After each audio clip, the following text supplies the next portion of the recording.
মায়েদের গর্ভবতী অবস্থায় বেশ কিছু খাবারের দিকে মনোযোগী হওয়া উচিত। যেমন ব্রেন ডেভেলপমেন্ট, হাড় গঠনের ক্ষেত্রে প্রোটিন জাতীয় খাবার খুবই গুরুত্বপূর্ণ। সেক্ষেত্রে দেখা যায় যে অনেক মারাই আছেন মাছ বা মাংস খেতে পারেন না। সেক্ষেত্রে তারা কি করবেন?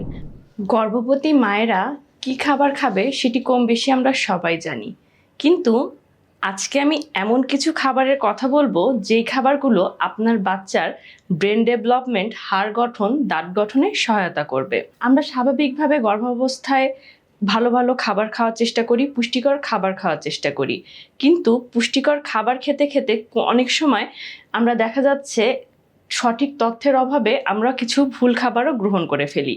সেক্ষেত্রে মায়েদের বিভিন্ন ধরনের সমস্যার সম্মুখীন হতে হয় এবং বাচ্চারও মারাত্মক ক্ষতি হতে পারে। মায়েদের গর্ভবতী অবস্থায় বেশ কিছু খাবারের দিকে মনোযোগী হওয়া উচিত। যেমন ব্রেন ডেভেলপমেন্ট, হাড় গঠনের ক্ষেত্রে প্রোটিন জাতীয় খাবার খুবই গুরুত্বপূর্ণ।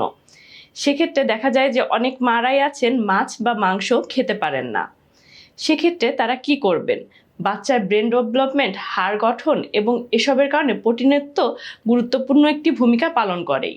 মায়েরা সেক্ষেত্রে প্রোটিন, যখন আপনারা মাছ বা মাংস খেতে পারছেন না, উদ্ভিজ্জ প্রোটিনের দিকে যাবেন। সেক্ষেত্রে উদ্ভিজ্জ বেশ ভালো কিছু প্রোটিন আছে। আপনারা ডালটা খেতে পারেন। তারপরে দেখা যাচ্ছে ডাল ছাড়াও আরও যে সকল উদ্ভিজ্জ প্রোটিন আছে সেটা খেতে পারেন।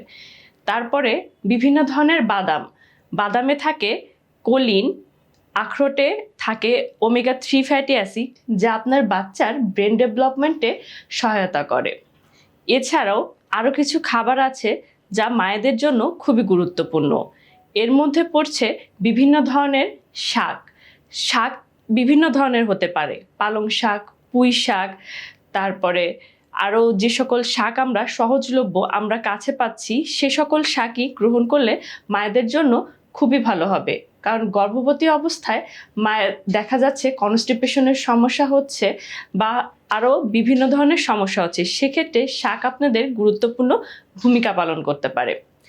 এরপরে গর্ভাবস্থায় আরেকটি সমস্যা খুব গুরুতর দেখা যায়, সেটা হচ্ছে মায়েদের বমি বমি ভাব পায় বা বমি হচ্ছে। সেক্ষেত্রে আসলে কি হতে পারে? তো আজকে আমি একটা দারুণ সমাধান দেব, যেটি মায়েদের জন্য খুবই সহায়তা করবে। আপনারা যখন খাবার খাবেন, সেক্ষেত্রে খাবারটা যখন বমির ভাবটা থাকছে, কখনোই অতিরিক্ত পানি খাবেন না বা খাবার পর পানি খাবেন না। যথাযথ চেষ্টা করবেন ড্রাই খাবারটা খাওয়ার। ড্রাই খাবার খেলে দেখা যাবে মায়েদের যে বমি বমি ভাবটা হচ্ছে বা বমি হচ্ছে, সেই বমিটা হবে না। কিন্তু মায়েদের ক্ষেত্রে তো পর্যাপ্ত পরিমাণ পানি খাওয়াটা খুবই গুরুত্বপূর্ণ এবং আমরা বলি যে প্রেগনেন্ট অবস্থায় মোটামুটি যা পানি খাচ্ছেন তার থেকে 1 লিটার পানি বাড়িয়ে খাবেন। সেক্ষেত্রে পানিটা খাবার 1 থেকে 2 ঘন্টা পরে খেলে মায়েদের যে বমির যে সমস্যাটা, এই সমস্যাটা আর হবে না। গর্ভবতী মায়েরা দেখা যাচ্ছে আয়রন বা আয়োডিনের অভাব বা ঘাটতি পূরণের জন্য সামুদ্রিক মাছ খাচ্ছেন, কিন্তু এটি গর্ভবতী মায়েদের ক্ষেত্রে ভালো হবে না। কারণ এতে আছে মার্কারির কারণে অনেক সময় গর্ভপাতেরও সম্ভাবনা তৈরি হয়। এই কারণে আপনারা যদি সামুদ্রিক মাছও খেয়ে থাকেন, সেটি সর্বোচ্চ মাসে 1 বার। এর বেশি যদি আপনি সামুদ্রিক মাছ গ্রহণ করে থাকেন, আপনাদের দেখা যাবে যে গর্ভপাতের সম্ভাবনাটা বেড়ে যাচ্ছে এবং গর্ভবতী মায়েদের জন্য সেটি একটি ক্ষতির কারণ হয়ে দাঁড়াচ্ছে এবং গর্ভের শিশুর জন্য সেটি ক্ষতির কারণ। গর্ভবতী মায়েরা আরও বেশি নিয়মের মধ্যে থাকবেন, পর্যাপ্ত পরিমাণে পানি পান করবেন এবং যে সকল খাবার আপনারা গ্রহণ করছেন সেটাকে ব্যালেন্স করবেন। কারণ গর্ভাবস্থায় প্রোটিনের চাহিদাটা ঠিক রাখবেন। প্রোটিনের চাহিদাটা বেশি থাকে, সেক্ষেত্রে প্রোটিন জাতীয় খাবার গ্রহণ করবেন। এবং গর্ভবতী অবস্থায় দেখা যাচ্ছে যে ডায়াবেটিক্সের একটা সম্ভাবনা থাকে। সেক্ষেত্রে গর্ভবতী মায়েরা কমপ্লেক্স কার্বোহাইড্রেট জাতীয় খাবার গ্রহণ করবেন। যেমন লাল আটার চালের ভাতটা খেলে তাদের জন্য খুবই ভালো, এতে হাই ফাইবার থাকে এবং এর সাথে যখন আপনি শাকটা গ্রহণ করছেন, দেখা যাবে দুটি ব্যালেন্স করে আপনার শরীরে খুব ভালো একটি পুষ্টি দিয়েছে।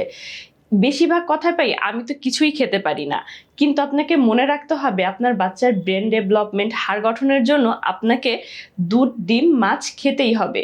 কিন্তু সেটা যদি আপনি দুধকে যদি ডিরেক্টলি খেতে না পারেন, সেক্ষেত্রে দুধের বদলে আপনি দই খাবেন বা দুধের তৈরি অন্য খাবার যেমন পুডিং বা যেটি আপনি খেতে পারছেন সেটি খেতে হবে। কিন্তু আপনাকে মনে রাখতে হবে আপনাকে দুধটি গ্রহণ করতেই হবে।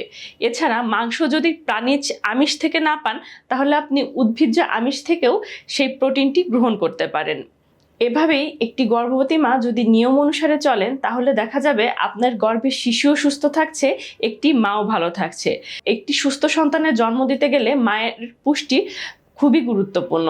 মায়েরা সুস্থ থাকবেন এবং সুস্থ শিশু জন্ম দেবেন। ধন্যবাদ।